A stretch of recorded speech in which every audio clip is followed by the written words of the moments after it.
Though the Marietta Street neighborhood area has a relatively young population, nearly half the population households are family households, and a fourth of them have children. The children that live in Marietta Street are zoned into the Centennial Place Elementary School. The elementary school has many clubs and programs that focus on improving physical activity in students, but the focus on improving food education and serving local grown vegetables is lacking. According to myplate.gov, the average child needs every meal to be balanced according to the nutritional plate designed by Michelle Obama's Let's Move campaign. The plate should consist of half fresh fruits and vegetables. Nearly 61% of students at Centennial Place Elementary School are on free or reduced lunch programs due to the low income of the families. According to the Let's Move campaign, over the past 3 decades, childhood obesity rates in America have tripled, and today nearly 1 in every 3 children in America are overweight or obese. The numbers are even higher in African American and Hispanic communities, where nearly 40% of the children are overweight or obese. At Centennial Place Elementary School, 88% of the student body is African American and 3% are Hispanic. This would mean that at Centennial Place Elementary, that 37% of students are at risk for childhood obesity or overweight. This high rate of childhood obesity shows that though children are eating, they are not eating nutritionally rich food that would comply with the meal proportions on the healthy plate. Since students are spending nearly half their day at the school and are eating 2 meals there, the school system in Atlanta has a unique opportunity to help the current student body's health. The current nutrition of Centennial Place Elementary School's lunch and breakfast is not in compliance with the nutritional plate set up by the Let's Move campaign. The nutritional plate requires that each meal consist of half fresh fruits and vegetables. Currently, each lunch period averages at having 1 to 2 vegetable options, but these options are not fresh and would mostly consist of canned produce. Though canned produce does not lose nutritional value, the produce contains increased amounts of sugar, which can add to the risk of diabetes, and sodium, which can add to the risk of childhood hypertension. Also, canned fruits and vegetables tend to lose flavor and color, which makes them less appealing to children.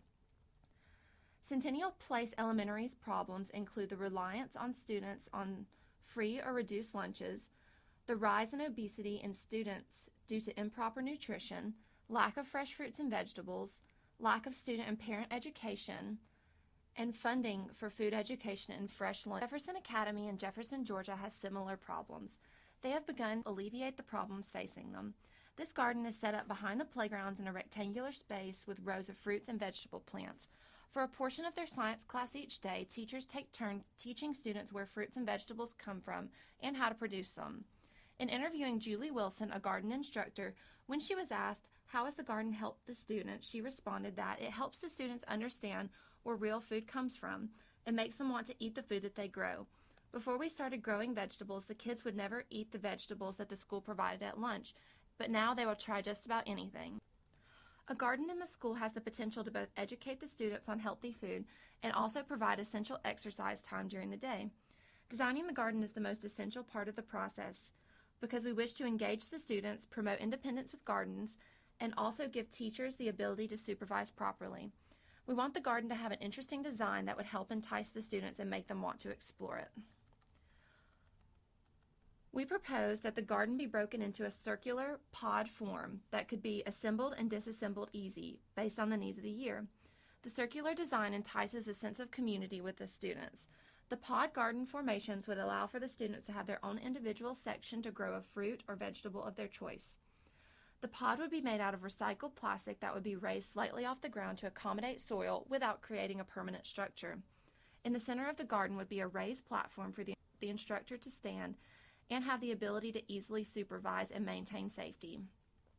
We want to plant vegetables that have the highest yield in the small garden. Tomatoes, peppers, spinach, beans, squash, carrots, and broccoli have the most production density in the smallest amount of space. The remaining question is, what to do with the food that is grown? Our proposal is that a portion of the fruits and vegetables be sold to the local community co-op and the other portion of the vegetables be served in the school cafeteria. The school garden has the ability to help the school and the community. This school-based garden can help the community because it will spread awareness of healthy food and how to grow it through educating the students. It will also help to provide locally grown vegetables to the community at a relatively low cost. This garden has the potential to change the future of Marietta Street neighborhood.